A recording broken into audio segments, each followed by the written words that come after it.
Hello everybody, my name is Masood Olia and I'm a professor in the Mechanical Engineering Department here at Wentworth University. I am back. This is my first video after the pandemic. Hopefully everybody is vaccinated and ready to go in the fall back to school, back to normal life as we knew it before. Okay, so here I came, we're in the middle of the semester and I'm currently working on the concept of work energy and in particular power and efficiency. And I thought maybe I should do a problem, very, very trivial problem actually, related to concept of power and efficiency. So here we have this elevator, basically with the, the stuff inside the elevator. Let's say the mass of the elevator is 400 kilograms, so E here is the elevator. You have this counterweight here, 60 kilogram. Counterweight is used for safety issue, just in case one of the cables breaks, there wouldn't be a disastrous situation, with the elevator. All right, so this elevator is going up with a constant velocity of 4 meters per second as indicated here. But the motor here has an efficiency of 0.6.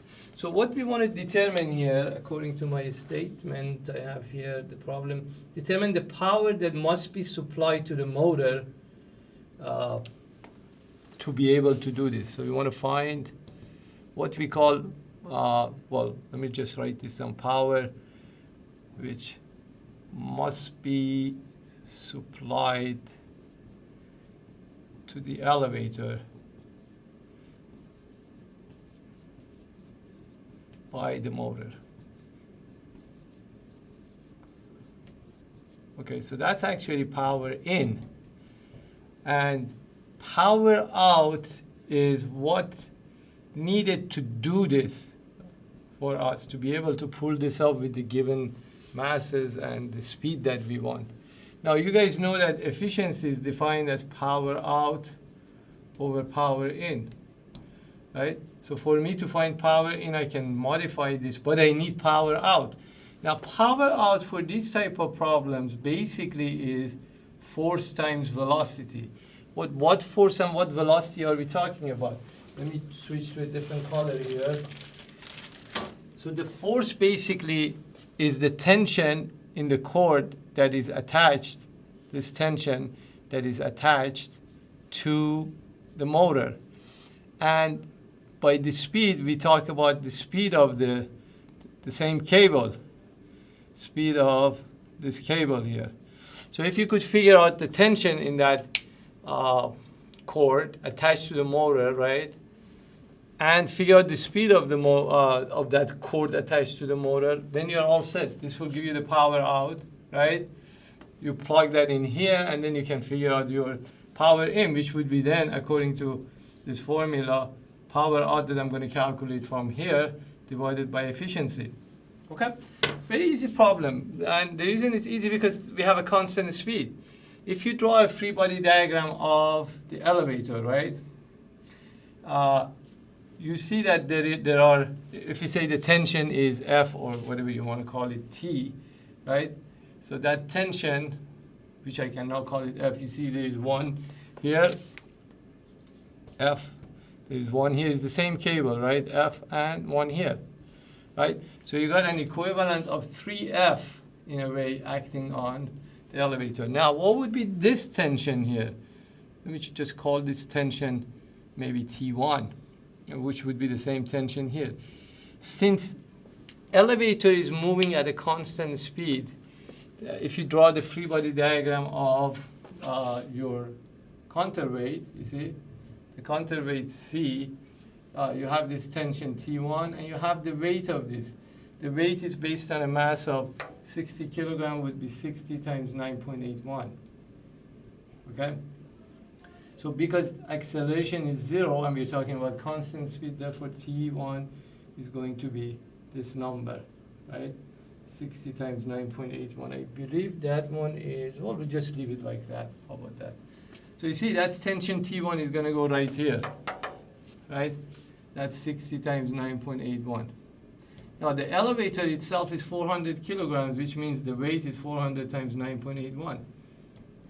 So if you say sum of the forces in y for this elevator equal mass times y component of acceleration, keep in mind that the speed of the elevator is constant, therefore the acceleration is 0. And that's the same concept that we use also here for the counterweight.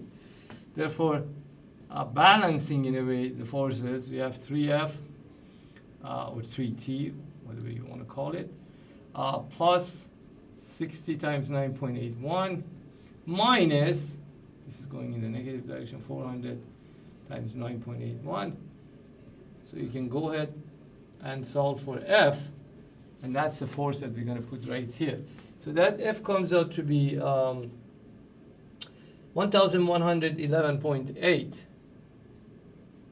a lot of ones, newtons, okay?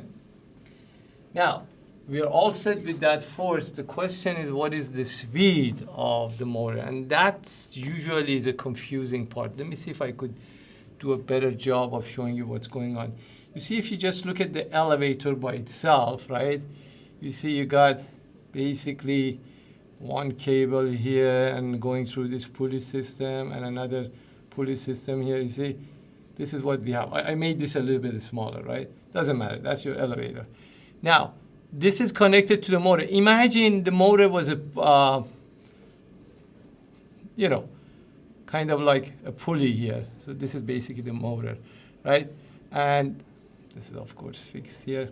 So now, the speed of this point is the same as the speed of this point on the other side, right?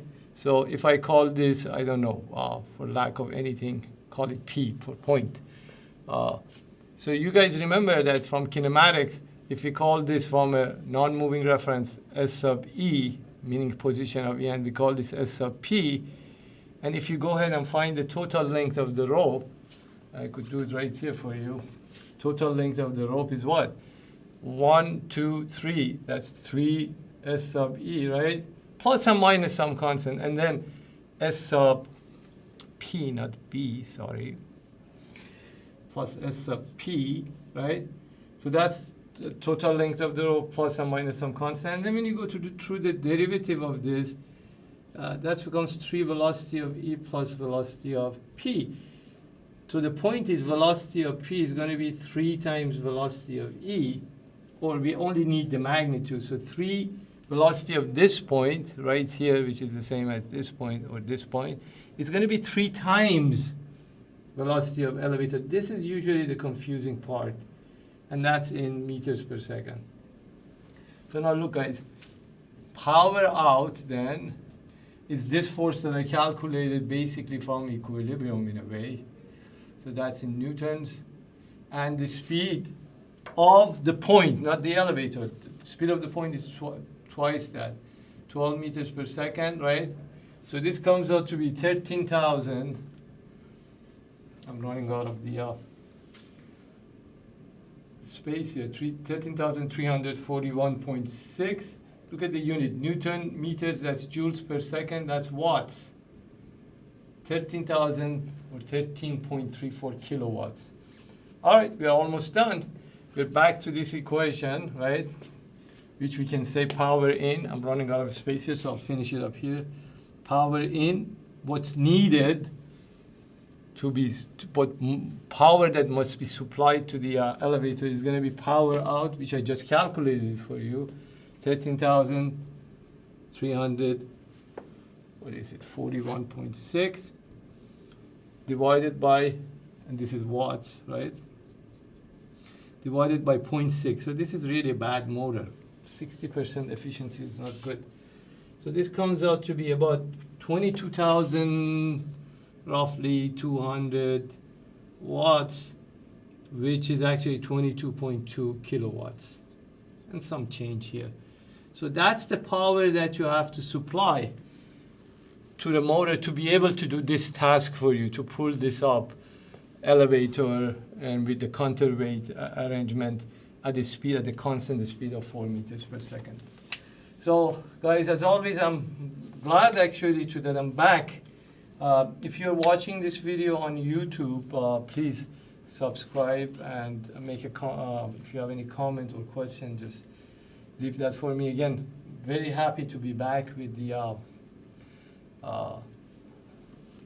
using this lightboard technology and staying away from Zoom kind of type of lectures. Okay, thanks a lot, and see you soon.